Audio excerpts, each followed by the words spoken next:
As I said, my name is Fred Bell. I am the Managing Director of the Palm Springs Air Museum. I'm also on the Board of Directors, and on behalf of the Board, I would like to thank all of you for coming out today as we recognize all of these fantastic individuals and accept this aircraft into our collection.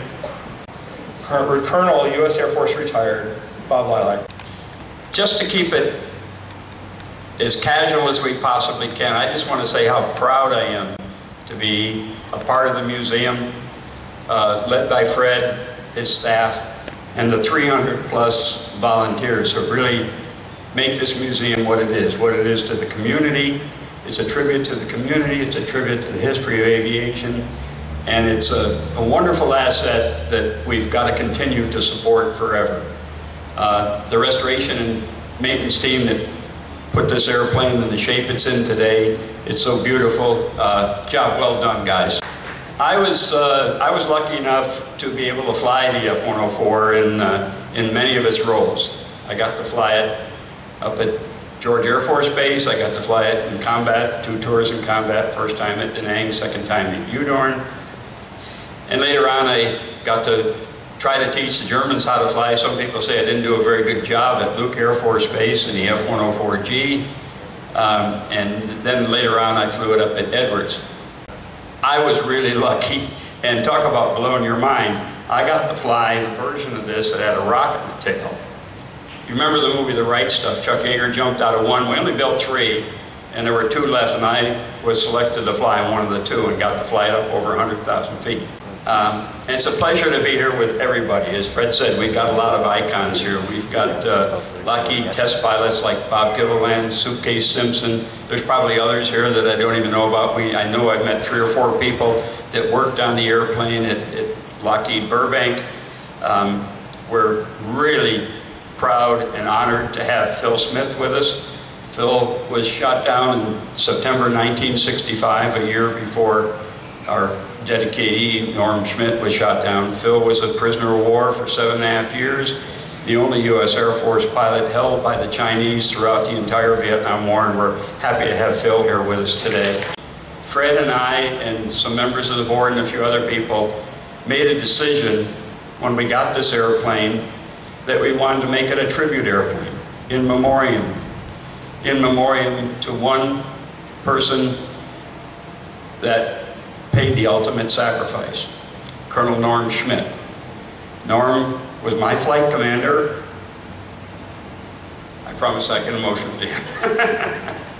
Anyway, Norm was my flight commander, and on September the 1st, 1966, Norm was shot down over the southern part of North Vietnam by anti-aircraft fire. He delivered his ordnance on target, was shot down, ejected. Sandy's search and rescue airplanes tried to go in and get him. 2 Sandys were shot down. I was airborne about 15 minutes later, flying over the top of them. And we did not get to Norm before the bad guys did. You may know that story, but Norm was POW in the Hanoi Hilton, and about a year later was taken away for interrogation and didn't come back.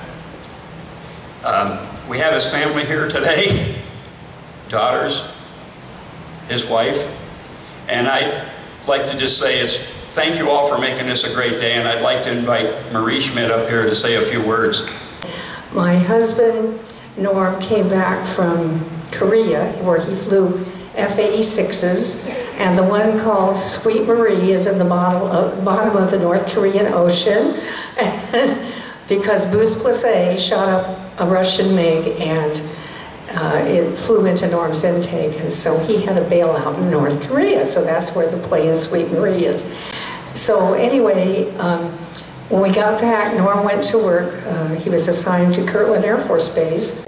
He flew F-86s, F-84, RF-84, F-100, and then the 104 came, and they let him go back to Lockheed to pick it up.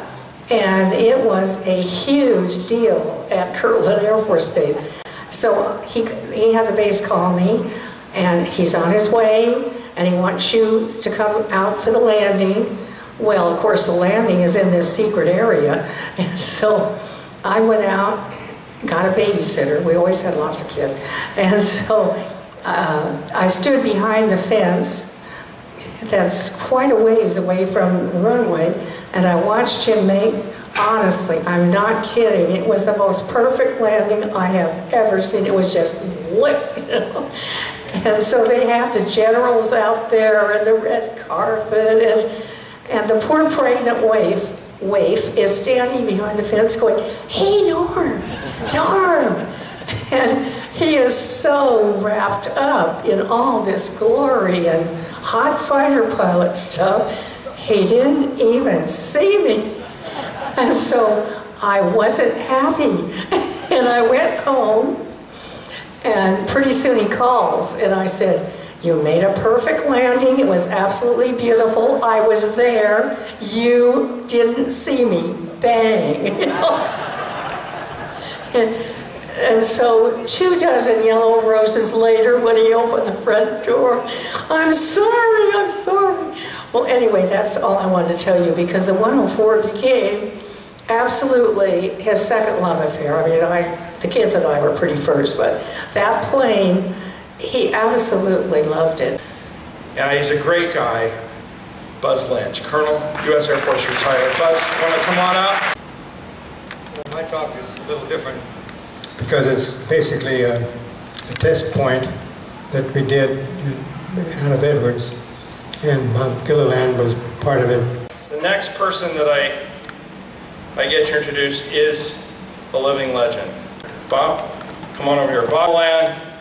These guys, to put it in context, this is literally like having the Wright brothers come and introduce the Wright Flyer into the museum. That's the level that these guys were at in supersonic flight aircraft. Thank you very much for coming and permitting me to be part of this crowd here today. And I want to thank Fred Bell and Bob Lalick and Buzz, and they've and the others as well. And I've been involved with this 104, and I'm. All right, Phil Smith, can you join us up here, please? Say a few words. Good afternoon, everyone. I had the privilege of flying this magnificent airplane. At the time, the F-104 held all 3 world records for top speed, highest rate of climb, and greatest altitude. It set the world record of 103,395 feet back in the 1950s. I flew one up to 94,000, where you can actually see the curvature of the Earth. During the Vietnam War, I was shot down with Tonkin Gulf, captured and held as a POW for 7.5 years by the Chinese communists. Those of us who spent time in enemy hands always knew it was our duty to return with honor. And we also knew that some of our comrades would die trying to do just that. I was one of the lucky ones. I survived and made it home. And Norm Smith, who we honor today, was one that didn't come back. We shall always remember those who made this sacrifice and their families. Well, now comes the acceptance of the aircraft into our inventory. And so if I could get our staff to remove the cover on the aircraft, ladies and gentlemen, I present the F-104.